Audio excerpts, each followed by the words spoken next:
Hello everyone, welcome to my channel. आज का ये वीडियो बहुत ही स्पेशल होने वाला है उन लोगों के लिए जिन्होंने भी बिहार बिजली विभाग में फॉर्म अप्लाई किया है और उनके मन में अब सबसे बड़ा सवाल यही आ रहा है कि इसका एग्ज़ाम क्या कब होगा और जो फॉर्म गलती हो गया है फॉर्म भरने समय, तो उसमें एडिट का ऑप्शन मिलेगा या नहीं मिलेगा और कितने मार्क्स वो लाएंगे तो उनका सेफ स्कोर रहेगा और उनका जो सिलेक्शन का चांसेस है वो बना रहेगा, बरकरार रहेगा, ताकि वो कंपटीशन में फाइट करके अपना एक सीट रिजर्व कर सके। तो पहले आपको जो स्क्रीन पर भी दिख रहा है ये आपका एडिट का ऑप्शन दिख रहा है, वो आज के ही तारीख से 21 अक्टूबर के डेट से चालू कर दिया गया है। लेकिन ये एडिट का ऑप्शन सिर्फ तत्वा तात्वी जाति के जो लोग हैं उनके लिए अप्लाई किया गया है। नॉर्मल बाकी अगर आपको कुछ भी फॉर्म में एडिट किया गया, सॉरी गलत हुआ है, एरर हो गया है, तो उसके लिए अभी एडिट का जो विंडो है वो चालू नहीं किया गया है और अभी ऐसा कुछ जानकारी भी नहीं दिया गया है कि ऐसा आपका लिंक खुलने वाला है।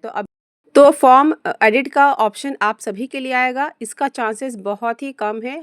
आपको सिर्फ इंतज़ार करना है, एडमिट कार्ड जब जारी किया जाएगा तो उसी समय आपको पता चलेगा कि आपका फॉर्म एक्सेप्ट हुआ था या रिजेक्ट हुआ था।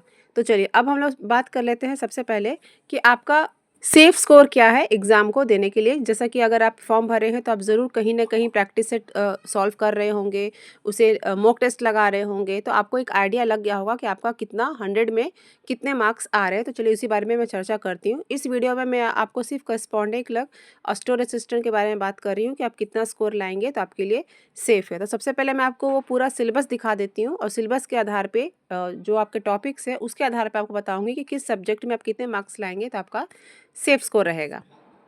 तो जैसा कि अभी स्क्रीन पे दिख रहा है ये आपका ऑफिशियली नोटिफिकेशन है और नोटिफिकेशन में लास्ट पेज में आपका सिलेबस दिया हुआ था और 6 सब्जेक्ट से आपके क्वेश्चन आने हैं और पहला है आपका जीके। तो जीके में अगर हम बात करते हैं तो जीके आपका 20 मार्क्स का होने वाला है। बहुत लोगों को तो अभी तक ये भी नहीं पता कि किस सब्जेक्ट से कितने मार्क्स आने वाले हैं, तो इस वीडियो में आपको वही पता चल जाएगा कि किस सेक्शन से कितने मार्क्स आने वाले हैं और कितना आपको स्कोर करना है। और ये जो मैं आपको बता रही हूँ, मैं आपको प्रीवियस ईयर जो क्वेश्चन हुआ था, क्वेश्चन पेपर आया था, एग्ज़ाम हुआ था, उसके आधार पे बता रही हूँ कि उस वाले एग्ज़ाम में भी इसी तरीके से क्वेश्चन पूछा गया था और एक सेक्शन से इतने ही मार्क्स से पूछा गया था। जैसा कि जीके से आपका 20 था, मैथ से 20 था, रीजनिंग से 20 था, इंग्लिश से 10 था, हिंदी से 10 था और कंप्यूटर नॉलेज से 20 था। तो कुल मिला के 100 क्वेश्चन आपसे पूछे गए थे।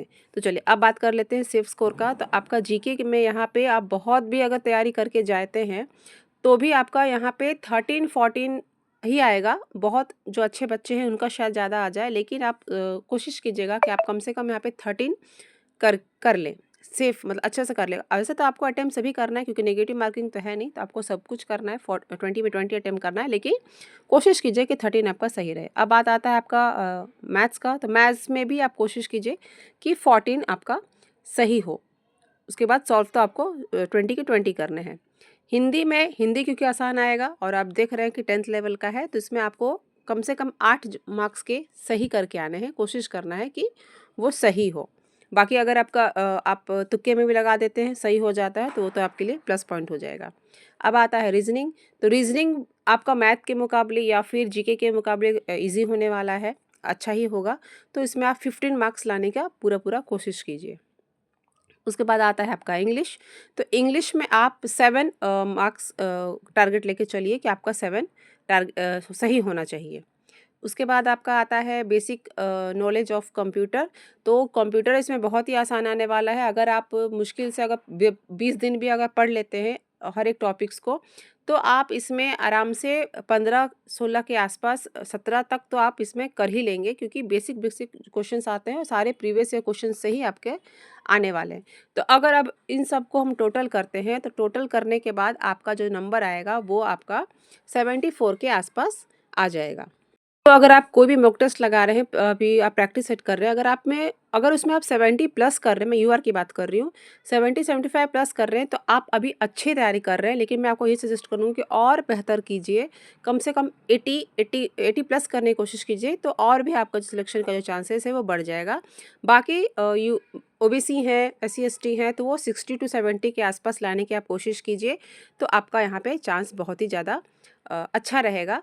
और लगातार ऐसे टेस्ट लगाइए, अपनी गलतियों को ढूंढिए, गलतियों पे अपना सुधार कीजिए, उसको प्रैक्टिस कीजिए, तो उस हिसाब से आपका यहाँ पे नंबर बढ़ते जाएगा और चांसेस भी सिलेक्शन के बढ़ते जाएंगे। अब बात कर लेते हैं एग्ज़ाम डेट का। तो देखिए एग्ज़ाम डेट आपका नवंबर के लास्ट में नहीं तो दिसंबर के सेकंड और थर्ड वीक में होने की जो पॉसिबिलिटी है वो बहुत ही ज़्यादा है। अगर आप ये सोच के बैठे हैं कि 4-5 महीने का समय है, तो नहीं, बिल्कुल भी ऐसा नहीं होने वाला है।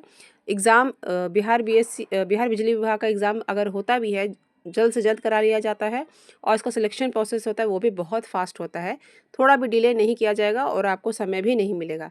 तो आप अपनी तैयारी में लगे रहिए, समय बहुत ही कम है और सारे प्रोसेस अब कंप्लीट हो चुके हैं। अब कुछ भी आपका प्रोसेस नहीं बाकी है, तो एग्ज़ाम आपका इसी डेट में होगा। Thank you for watching.